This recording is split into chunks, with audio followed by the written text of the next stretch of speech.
ಎಲ್ಲರಿಗೂ ನಮಸ್ಕಾರ ವೀಕ್ಷಕರೇ. ಇವತ್ತಿನ ವಿಡಿಯೋದಲ್ಲಿ ನಿಮಗೆ ಸುಲಭವಾಗಿ ಸರಳವಾಗಿ ಸ್ತ್ರೀ ವಶೀಕರಣ ಮಾಡಿಕೊಳ್ಳುವುದನ್ನು ಅಥವಾ ಪುರುಷ ವಶೀಕರಣ ಮಾಡಿಕೊಳ್ಳುವುದನ್ನು, ಇಲ್ಲವ ನಿಮಗೆ ಯಾರಾದರೂ ಶತ್ರು ಇದ್ದರೆ ಅವರನ್ನು ಸ್ನೇಹಿತರನ್ನಾಗಿ ಮಾಡಿಕೊಳ್ಳುವುದು ಈ ಒಂದು ಮಂತ್ರದಿಂದ ಹೇಗೆ ಎಂಬುದನ್ನು ಇವತ್ತಿನ ವಿಡಿಯೋದಲ್ಲಿ ಸಂಪೂರ್ಣವಾಗಿ ತಿಳಿಸಿಕೊಡ್ತೀನಿ. ವೀಕ್ಷಕರೇ, ನಾನು ಹೇಳುವಂಥ ಈ ಒಂದು ಸುಲಭವಾದ ತಂತ್ರವನ್ನು ನೀವು ಮಾಡಿದರೆ ಎಂತಹ ಸ್ತ್ರೀಯಾದರೂ ಕೂಡ ನಿಮಗೆ ವಶೀಕರಣವಾಗುತ್ತಾಳೆ. ಅಥವಾ ನೀವು ಯಾರೊಂದಿಗೆ ಜಗಳ ಮಾಡಿಕೊಂಡು ಶತ್ರುವನ್ನು ಹುಟ್ಟಾಕಿಕೊಂಡಿದ್ದರೂ ಕೂಡ ಅಂತಹ ಶತ್ರು ಕೂಡ ನಿಮಗೆ ಸ್ನೇಹಿತನಾಗುತ್ತಾನೆ.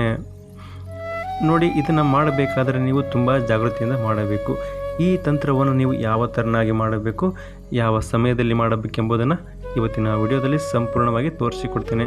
ಅದಕ್ಕಿಂತ ಮುಂಚೆ ಸ್ನೇಹಿತರೆ, ನಮ್ಮ ಒಂದು ವಿಡಿಯೋದಲ್ಲಿ ಬರುತ್ತಿರುವಂತಹ ಗುರೂಜಿಯವರ ನಂಬರ್ಗೆ ಕರೆಯನ್ನು ಮಾಡಿ ನೇರವಾಗಿ ಮಾತನಾಡುವ ಅವಕಾಶ ನಿಮಗಿದೆ. ಹೌದು, ನೀವು ಅವರೊಂದಿಗೆ ನೇರವಾಗಿ ಕರೆಯನ್ನು ಮಾಡಿ ಮಾತನಾಡುವ ಅವಕಾಶ ಈ ಮೂಲಕ ನಿಮಗೆ ದೊರೆಯುತ್ತೆ.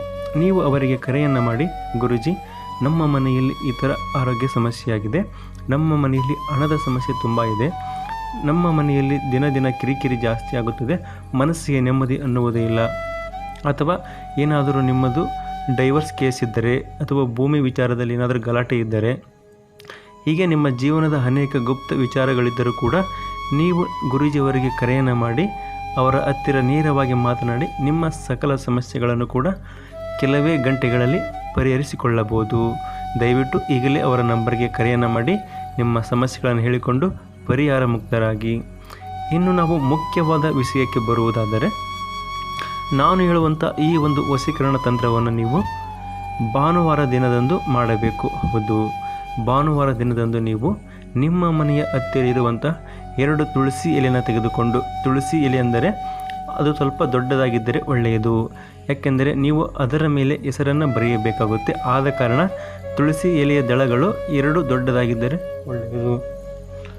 ನೀವು ಏನು ಮಾಡಬೇಕೆಂದರೆ, ಆ 2 ತುಳಸಿ ಎಲೆಯನ್ನು ತೆಗೆದುಕೊಂಡು ಒಂದು ಎಲೆಯ ಮೇಲೆ ನಿಮ್ಮ ಹೆಸರನ್ನು, ಇನ್ನೊಂದು ಎಲೆಯ ಮೇಲೆ ನೀವು ಯಾರನ್ನು ವಶೀಕರಣ ಮಾಡಬೇಕೆಂದುಕೊಂಡಿದ್ದೀರಲ್ಲ ಅವರ ಹೆಸರನ್ನು ನೀಟಾಗಿ ಸ್ಪಷ್ಟವಾಗಿ ಬರೆದುಕೊಳ್ಳಿ. ಈ ಥರ ನೀವು ಬರೆದುಕೊಂಡು ಆದ ಮೇಲೆ ಆ 2 ಎಲೆಯನ್ನು ಒಟ್ಟಿಗೆ ಕೂಡಿಸಿ, ಅಂದರೆ 2 ಹೆಸರು ಕೂಡುವ ಥರ ನೀವು ಅದನ್ನು ಕೂಡಿಸಬೇಕು. ಕೂಡಿಸಿ ಅದನ್ನು ನಿಮ್ಮ ಬಲಗೈಯಲ್ಲಿ ಹಿಡಿದುಕೊಳ್ಳಬೇಕು. ಬಲಗೈಯಲ್ಲಿ ಹಿಡಿದುಕೊಂಡು ನಾನು ಈಗ ವಿಡಿಯೋದಲ್ಲಿ ತೋರಿಸುವಂತಹ ಮಂತ್ರವನ್ನು 107 ಬಾರಿ ಪಠಿಸಬೇಕು. ಹೌದು, ನೀವು ಯಾರನ್ನು ವಶೀಕರಣ ಮಾಡಬೇಕು ಅಂದುಕೊಂಡಿದ್ದೀರಲ್ಲ ಅವರು ಸ್ತ್ರೀ ಆಗಿರ್ಬೋದು, ಪುರುಷ ಆಗಿರ್ಬೋದು, ಅಥವಾ ನಿಮ್ಮ ಶತ್ರುನೇ ಆಗಿರ್ಬೋದು, ಅಥವಾ ನಿಮಗೆ ಬೇಕಾದವರು ಯಾರಾದರೂ ನಿಮ್ಮಿಂದ ದೂರ ಆಗಿ ಈ ಥರ ಕಲಹ ಉಂಟಾಗಿದ್ದಲ್ಲಿ ನೀವು ಅವರನ್ನು ಮತ್ತೆ ಸೇರಬೇಕೆಂದು ಬಯಸಿದ್ದಲ್ಲಿ, ನೀವು ಅವರ ಒಂದು ಹೆಸರನ್ನು ಮನಸ್ಸಿನಲ್ಲಿ ನೆನೆದುಕೊಳ್ಳುತ್ತಾ ಈ ಒಂದು ಮಂತ್ರವನ್ನು 107 ಬಾರಿ ಪಠಿಸುತ್ತಾ ಆ ತುಳಸಿ ಎಲೆಗಳನ್ನು ನಿಮ್ಮ ಬಲಗೈಯಲ್ಲಿ ಗಟ್ಟಿಯಾಗಿ 2 ಕೂಡಿಸಿ ಹಿಡಿದುಕೊಂಡು ಈ ಮಂತ್ರವನ್ನು ಹೇಳಬೇಕು.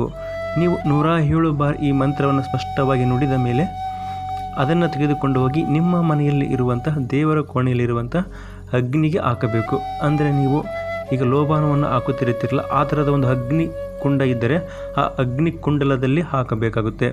ಈ ಥರ ಹಾಕಿ ಆದ ಮೇಲೆ ನೀವು ದೇವರಿಗೆ ಕೈ ಮುಗಿದು ನೀವು ಏನನ್ನು ಕೋರಿಕೆ ಇಡುತ್ತೀರಲ್ಲ ದೇವರ ಹತ್ತಿರ, ಅದನ್ನು ಇಟ್ಟು ನೋಡಿ.